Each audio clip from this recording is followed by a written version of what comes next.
उनको तुरंत गिरफ्तार किया जाना चाहिए। राजेंद्र पाल गौतम जी को सुरक्षा दिया जाना चाहिए और ये बर्दाश्त नहीं है। अभी भी अगर आम आदमी पार्टी के वोट देता है दलित और मुसलमान तो समझ लीजिए कि जमीर बिकी हुई है, मरा हुआ है और सोच नहीं है। इससे ज़्यादा कोई स्पष्ट बात हो सकती है कि जो कितना आरक्षण विरोधी, मुस्लिम विरोधी बिल्किस के मामले में नहीं बोला और उसके बाद में आपको नई दिल्ली में राइट्स उस पर वो आदमी कभी नहीं बोलता है।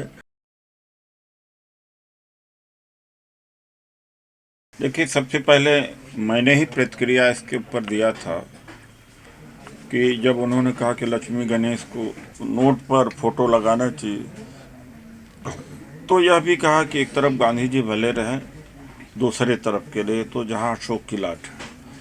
तो आरक्षण विरोधी, दलित विरोधी पहले से रहे। 2008 में इक्वलिटी फोरम इन्होंने स्टार्ट किया था, आरक्षण का विरोध किया था।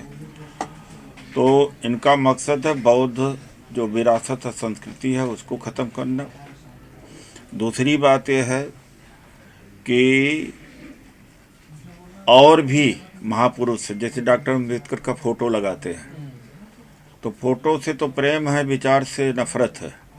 और अपने मंत्री को इस बात के ऊपर बलि का बकरा बना दिया कि उन्होंने बाबा साहब के द्वारा जो स्थापित दीक्षा व्यवस्था थी या प्रणाली थी उसमें भाग लिया था। तो डॉक्टर अम्बेडकर का तो फोटो से मोहब्बत है लेकिन विचार से नफरत है। तो ये आदमी बहुत ही ज़्यादा आरक्षण विरोधी आदमी है। और अगर नोट पर देवी देवता के लगाने से हो जाए तो 1,033 करोड़ देवी देवता हैं, सभी को लगाना चाहिए। फिर लक्ष्मी और गणेश का क्यों न हो, राम का भी हो, दुर्गा माँ का हो और आपका विष्णु का हो और जगन्नाथ भगवान, वैष्णो देवी और तिरुपति, सबका लगा दो। फिर ज़्यादा आर्थिक रूप से भारत मजबूत हो जाएगा। तो सबका कहना चाहिए था। दूसरी बात है कि जिसका चित्र लगा के घूम रहे हैं उनके बारे में क्यों भूल गए डॉक्टर अम्बेडकर को और भगत सिंह जी का, उनकी भी फोटो की मांग करना चाहिए। पर उसकी मांग कांग्रेस ने की है सर। मनीष तिवारी कह रहे हैं कि मैंने मांग किया था, इसकी बात है। वो खैर उनका मीडिया उनको भाव दे गई, तो बाकी हमने भी किया, कांग्रेस ने भी किया। और वहाँ से तो निकेतन है, कोई भाजपा के नेता, महाराष्ट्र के नेता, उन्होंने कहा कि इसमें छत्रपति शिवाजी महाराज का होना चाहिए। तो केवल इन्हीं का क्यों, दो तो इनमें हिंदुत्ववादी, मनुवादी बनने की होड़ है कि हम बीजेपी से ज़्यादा बड़े मनुवादी हैं। ये दो मनुवादियों में होड़ है कि कौन शुद्ध मनुवादी है, कौन ज़्यादा मनुवादी है। ये है। पर ये तो पढ़े लिखे हैं सर, IIT हैं, तो ये ऐसी कैसी बहुत बात कर सकते? बेहद महत्वाकांक्षी, बेहद झूठ बोलने वाले व्यक्ति, बेहद धूर्त व्यक्ति हैं। मैं यही कह सकता हूँ। मुझे तो अफसोस है कि लोग IIT के एजुकेशन के ऊपर क्या सोचते होंगे कि क्या IIT प्रोडक्ट ऐसे होते हैं। लेकिन यह भी जान लेना चाहिए कि काबुल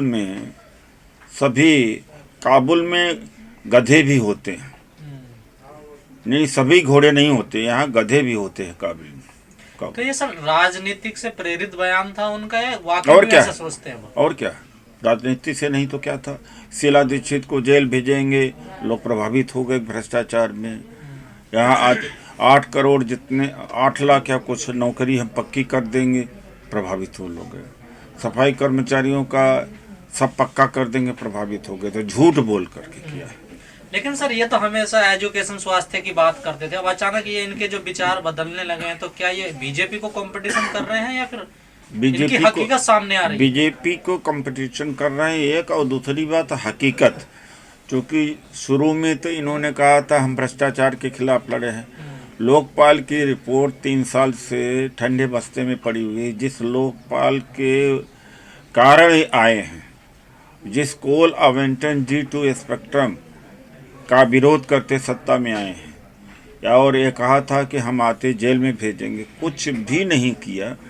पहले सहारा भ्रष्टाचार के खिलाफ लिया, अब जो है सब कुछ भूल करके ये झूठा प्रचार, शिक्षा और बिजली पानी के आधार पर अब फिर से इन्होंने अपना एजेंडा बदल दिया। कईयों बार एजेंडा बदल दिया, लक्ष्मी और गणेश के नाम से ले रहे हैं।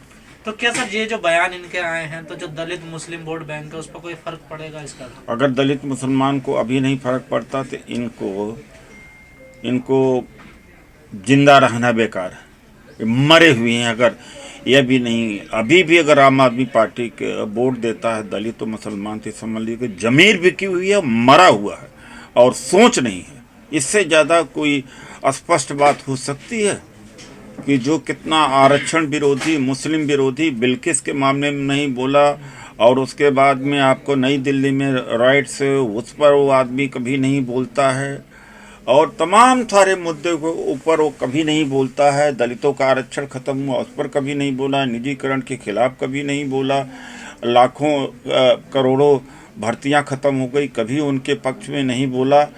तो यह व्यक्ति तो भी अगर वोट देते हैं तो ये समझ लीजिए कि इनका कोई उत्थान नहीं कर सकता। इससे बड़ा कोई बेवकूफ़ी किसी समाज में नहीं होगी। और मैं गुजरात मॉडल की चर्चा होती थी। नहीं, तो गुजरात मॉडल का यह प्रतिबिंब है। 27 साल में यही हुआ है। यानी जो मोरबी का पुल है, मोरबी का पुल एक उदाहरण है गुजरात को समझने का कि यही है गुजरात और कुछ नहीं। और मोदी जी ने कहा था बंगाल में ये एक्ट ऑफ गॉड नहीं, एक्ट ऑफ फ्रॉड है। तो अब मोदी जी बताएं कि बंगाल में जब चुनाव होता तो कहते हैं कि भगवान जनता को बता रहे हैं कि देखो अभी तो पुल टूटा है, टीएमसी जीती तो बंगाल बर्बाद हो जाए। अब भगवान बता रहा है कि मोरबी का पुल अभी टूटा, अगर बीजेपी दोबारा जीती तो गुजरात बर्बाद हो जाएगा। सर तो ये निजीकरण का उदाहरण है क्या? ये इसे प्राइवेट कंपनी कर रही थी ना इसकी देखभाल, यही होगा क्या? प्राइवेट कोई पटेल है, कॉन्ट्रैक्टर है, निजी कंपनी ने किया, उसको 2 करोड़ रुपए के आसपास दिया है। ये भी एक बहुत अच्छा सवाल है, मुझे जवाब देने में अच्छा लग रहा है। तो सब ये निजीकरण का इसी तरीके से होगा। ठीकरा फोड़ दिया इस पे। ठीकरा फोड़ना नहीं कह सकते हैं। निजी क्षेत्र में जो भी काम हो रहे हैं, भारी घपला, जो सड़कें बन रही हैं, 14 हजार करोड़ की सड़कें, 8 हजार करोड़, और जितने पुल बन रहे हैं दूसरे दिन गड्ढे हो जा रहे हैं, साल भर के अंदर टूट रहे हैं। लेकिन बीजेपी के एमपी यह पूछे मोदी जी से कि एक्ट ऑफ गॉड है कि एक्ट ऑफ फ्रॉड है।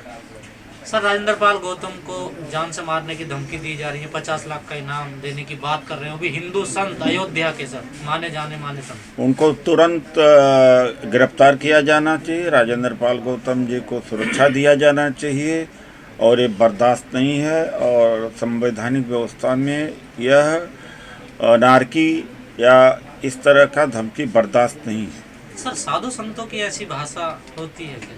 तो जब साधु संत हों तब तो बड़े बड़े मठा ढीस हैं वो तो अरे भाई जेड कैटेगरी में चलते हैं, सिक्योरिटी में चलते हैं, एयर कंडीशन में चलते हैं, पूरे दुनिया को कहते हैं कि मोह माया को त्याग करो। सिंहासन सोने के होते हैं, चांदी के होते हैं, सड़कों इनके वो होते हैं, नौकर चाकर होते हैं, बैंक बैलेंस होता है, हजारों करोड़ों की संपत्तियां होती हैं। तो ये हेट स्पीच नहीं है सर? ये जो तमाम और तो लोग हेट स्पीच में जेल जा रहे हैं। आजम खान के लिए, वो दलित के लिए बनी है ना हेट स्पीच, इनके लिए थोड़ी बनी।